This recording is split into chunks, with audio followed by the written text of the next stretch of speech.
OK, donc là, on va rentrer dans les détails de Raft. Bon, je vais essayer d'aller le plus lentement possible là, pour vraiment expliquer les scénarios, mais il y a vraiment des choses qui peuvent être des situations complexes, quand même des choses qui peuvent se passer.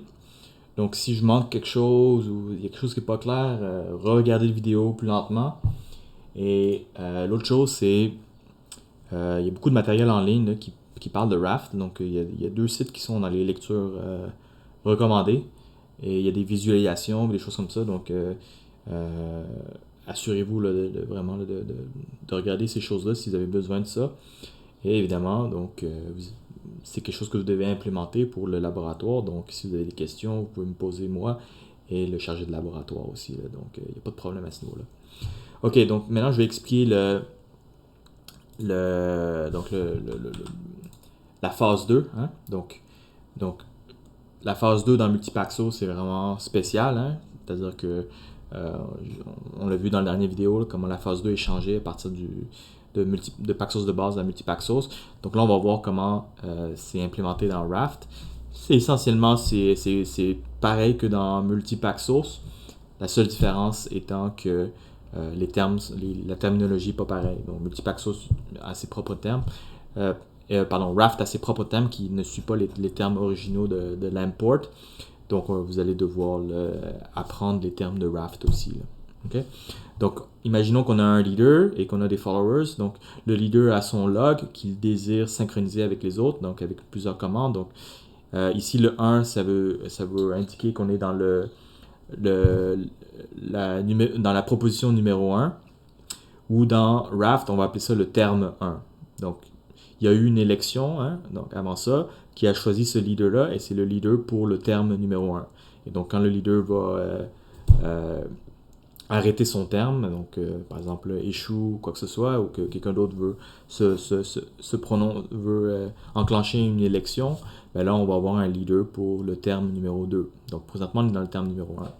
OK, donc qu'est-ce qui se passe? Donc, en temps normal, le leader, ce qu'il veut faire, c'est donc synchroniser ces commandes-là. Donc, va exécuter une implémentation de la phase 2 de Raft.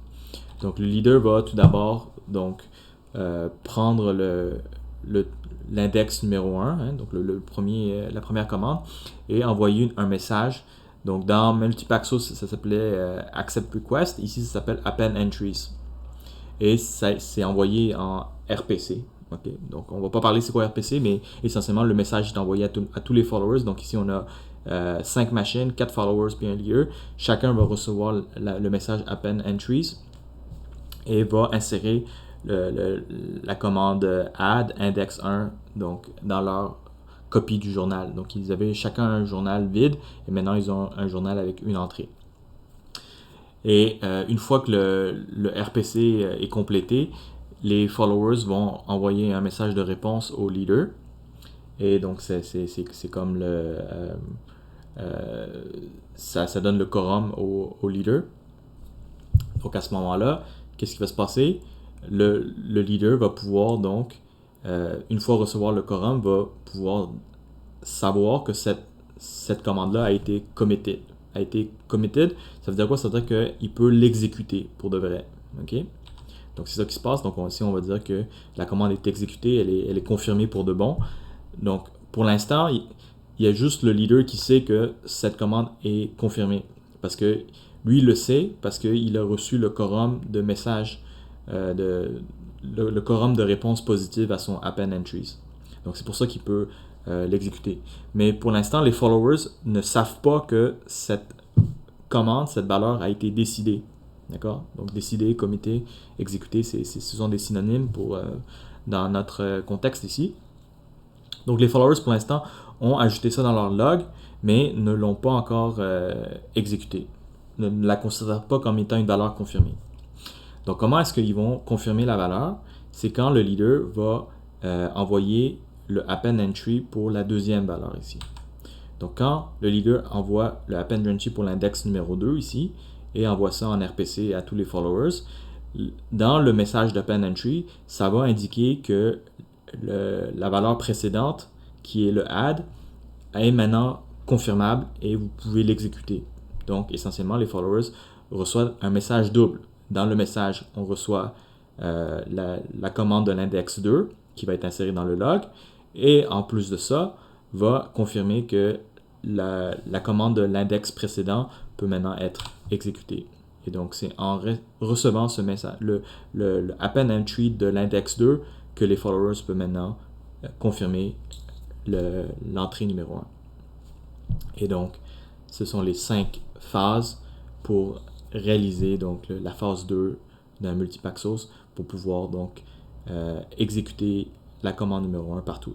Et là, à ce moment-là, le leader va attendre pour une troisième commande, envoyer l'append entry de la troisième commande qui va exécuter la commande numéro 2 ici.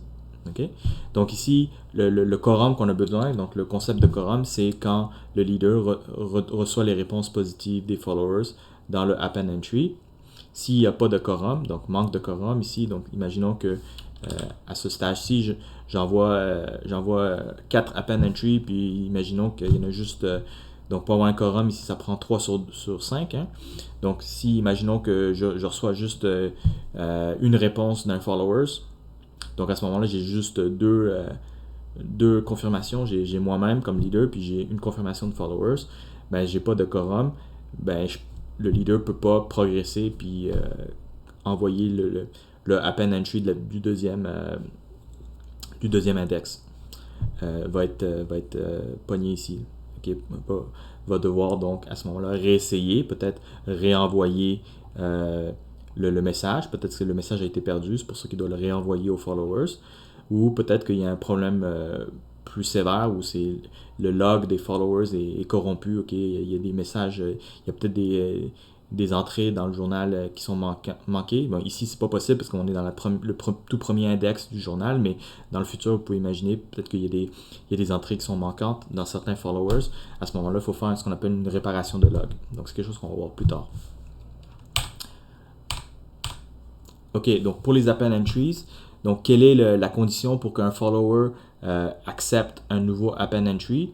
C'est que quand le leader envoie un append entry, ici avec donc pour une commande à un certain terme avec un certain index, il faut aussi envoyer la valeur donc, de la commande précédente. Donc quand le follower ici reçoit le append entry 5.1 jump, ça contient aussi le move. Donc c'est 5.1 jump move. Et là, le follower doit comparer et dire est-ce que j'avais un move dans l'index 4? Oui, j'avais un move. C'est correct. J'accepte ça. Je peux accepter cet append entries. Mais si, par exemple, le follower n'avait pas un move, il y avait une autre commande, okay? Donc ça ne correspond pas avec ce que le leader avait, à ce moment-là, je dois rejeter ce append entry. Donc, ça peut compromettre le quorum du leader. OK, donc ça, c'est la phase 2. Donc, en situation normale, qu'est-ce qui se passe dans Raft? Donc, la situation idéale, c'est que le leader reste en vie à perpétuité. Okay? C'est un dictateur. Il reste tout le temps en vie. Il y a juste un seul terme durant tout le système. Puis, tout ce qu'on fait, c'est continuellement la phase 2. Puis, le leader fait juste envoyer des append entries, reçoit des quorums à chaque fois. Et tout simplement est capable de synchroniser le log très, très facilement. Là. Et c'est tout le temps le même leader.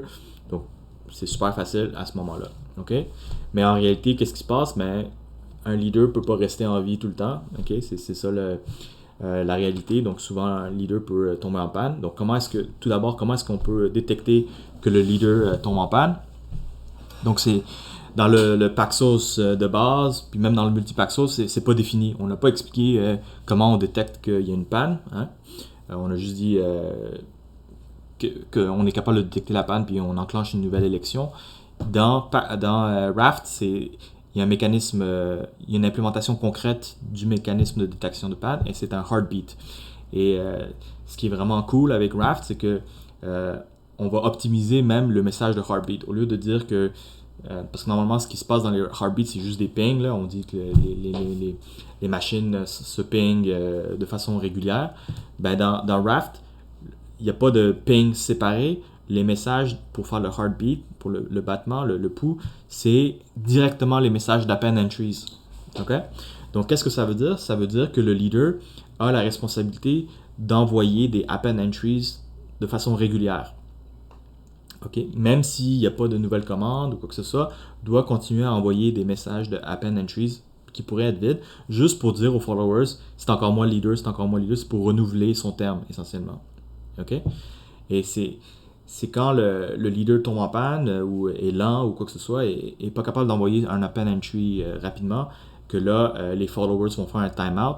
Et quand les followers font un timeout, c'est là qu'ils vont peut-être dire qu'ils vont enclencher une nouvelle élection de leader pour changer de leader. Donc, quelle est la conséquence de ça? C'est-à-dire que on force le leader à envoyer régulièrement des append entries, même s'ils sont vides. Mais en réalité, qu'est-ce qui se passe? Mais quand on utilise Raft pour faire une réplication de log, une réplication d'état machine, c'est parce qu'il y a beaucoup de commandes à répliquer. Là. C'est pas quelque chose qui se passe occasionnellement, là, ces requêtes-là. C'est des choses qui se passent constamment, puis il y a tout le temps des choses à ajouter. Donc c'est pour ça que forcer les append entry à être envoyés de façon régulière, c'est pas vraiment un problème. Okay? Le leader va avoir assez de job à faire, là, pour assez de commandes à répliquer là, pour continuellement envoyer ces append entry. C'est pas un problème. Okay? Donc, c'est ça. Et là, les followers ont donc un compteur et vont donc attendre le prochain append entry, descendre le compteur, puis s'il ne reçoit pas un message à temps, va faire un timeout. Okay? Une chose qui est intéressante, c'est que qui est spécifiée dans Raft, c'est que non seulement il faut faire des timeouts, mais il faut que les timeouts soient aléatoires. Okay? Donc les followers vont avoir des valeurs de timeout différentes. Donc un follower peut avoir peut-être un timeout à 150 millisecondes, un autre à 200, un autre à 250, etc. Ça, c'est important. On va voir pourquoi c'est important dans la prochaine slide. Okay? C'est un mécanisme vraiment intéressant qui permet de résoudre beaucoup de problèmes aussi, là, d'avoir des valeurs aléatoires. Et donc, c'est quelque chose que vous devez considérer quand vous implémentez ça. Donc, quand il y a un timeout, qu'est-ce qui se passe? Donc, c'est-à-dire qu'il y a un follower numéro 2 là, qui a déterminé que j'ai fait un timeout. Donc, va essentiellement causer une élection. Donc, qu'est-ce qu'il va faire? Le follower va incrémenter le terme. Okay? Donc, chaque fois qu'il y a un timeout, essentiellement, ça met à clos le terme présent. Donc, tout à l'heure, on était dans le terme numéro 1. Donc, quand quelqu'un fait un timeout, il dit c'est terminé, le terme 1 est terminé, on passe au 2. Donc, c'est comme ça que ça fonctionne. Donc, le follower qui timeout incrémente le terme. Et là, on envoie un message à tout le monde qui dit que je me propose comme nouveau leader pour le terme numéro 2. Donc, il se propose comme candidat et envoie une requête aux autres. Et dans la requête, on va voir qu'il y a plusieurs informations essentiellement. Donc, on va indiquer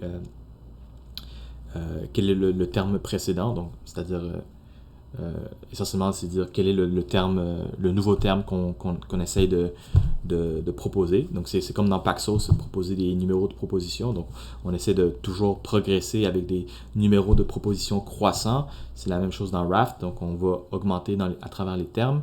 On va incrémenter dans les termes. Et en plus de ça, le follower qui se propose comme candidat doit aussi envoyer donc la taille de son log. Okay? Pourquoi? Parce que le but, essentiellement, c'est on veut essayer de choisir parmi les machines vivantes qui restent, quelle est la machine qui a le log le plus complet, okay? qui a le log qui est le plus gros, qui avait le plus d'informations, parce que c'est lui naturellement, ça va être cette machine-là qui va être le plus apte à devenir le prochain leader. C'est la machine qui a le log le plus complet après que le leader précédent est mort. Et à ce moment-là, donc on va faire des votes. Donc on envoie des requêtes, on fait des votes et ça nécessite le quorum pour gagner. Donc dès que je reçois une majorité de votes positifs, à ce moment-là, je peux me déclarer comme leader. Donc c'est vraiment similaire à la phase 1 de Paxos où je propose un nouveau numéro de proposition. Donc c'est comme proposer un nouveau terme et je collecte des votes et quand je reçois le quorum, je passe à la phase 2. Donc c'est exactement la même chose ici. C'est juste que passer à la phase 2, non seulement ça représente avoir donc récolté des promesses pour la phase 1, mais ça permet aussi d'identifier qui est le prochain leader.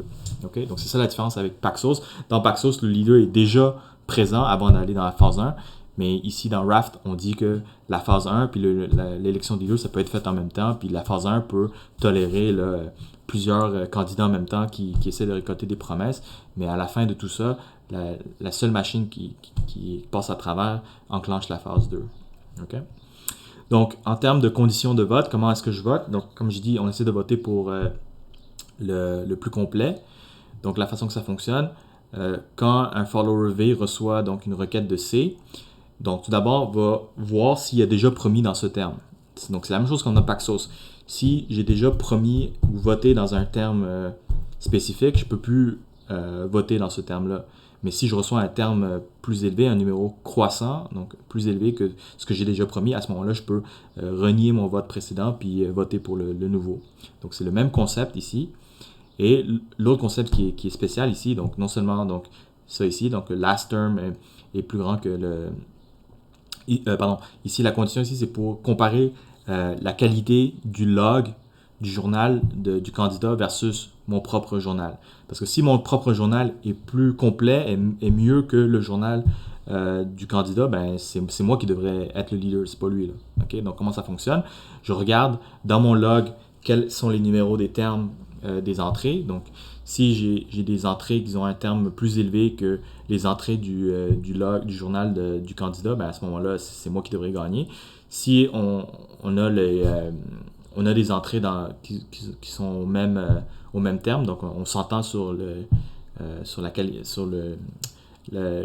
dernier terme, ben à ce moment-là, on compare la taille de nos index. Si moi j'ai plus d'entrées dans mon log, ben là, ça veut dire que mon log est plus complet que le tien. Okay? Donc si moi j'ai 8 entrées dans mon log, toi tu en as juste 6, ça se peut qu'on est tous les deux dans le même terme, mais c'est pas assez bon. Là. Mon log est plus gros. Donc, tout ça, pourquoi est-ce qu'on a toutes ces conditions de vote? C'est pour garantir la sûreté. Et la sûreté dans un raft, la propriété de sûreté, c'est quoi? C'est que le log du nouveau leader doit contenir toutes les entrées committed, là, confirmées, décidées de l'ancien leader. Donc, l'ancien leader, regardez ici, là. Donc, l'ancien leader a pu confirmer un certain nombre d'entrées. Donc, par exemple, ici, j'ai confirmé une entrée dans mon log. J'ai une entrée non confirmée, j'ai une entrée confirmée. Donc, le nouveau leader devrait avoir là, au moins cette entrée confirmée. Okay? Ça peut pas être le nouveau leader ne peut pas être quelqu'un qui ne connaît même pas un add, par exemple. Okay? C'est ça l'idée ici. Sinon, pourquoi? Parce que si un nouveau leader est choisi et c'est un leader qui n'a même pas toutes les entrées committées de l'ancien leader, ben là, on a des gros problèmes parce que ça se peut que le nouveau leader décide que l'opération à tel index, c'est une autre valeur. Mais on a déjà répondu aux clients en leur disant que l'opération à tel index, c'était telle valeur.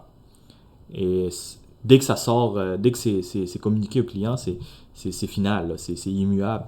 Donc, si on a un nouveau leader qui revient en arrière, ça brise la sûreté de notre système. Une autre distinction à faire, c'est vraiment précis, là, cette définition-là. C'est dit le log du nouveau leader contient au moins, il manque le terme au moins, donc au moins toutes les entrées committed de l'ancien leader. Mais ça ne veut pas dire que le log du nouveau leader a commité toutes les entrées qui sont committed dans l'ancien leader. Okay? Ça se peut que dans le log du nouveau leader, les commandes ne sont pas encore committed. Mais c'est correct. Okay? Le raft va quand même fonctionner dans cette situation-là. Et ce qui va se passer éventuellement, c'est que le nouveau leader va les committer lui-même. Là. Ces commandes-là qui ont déjà été committed.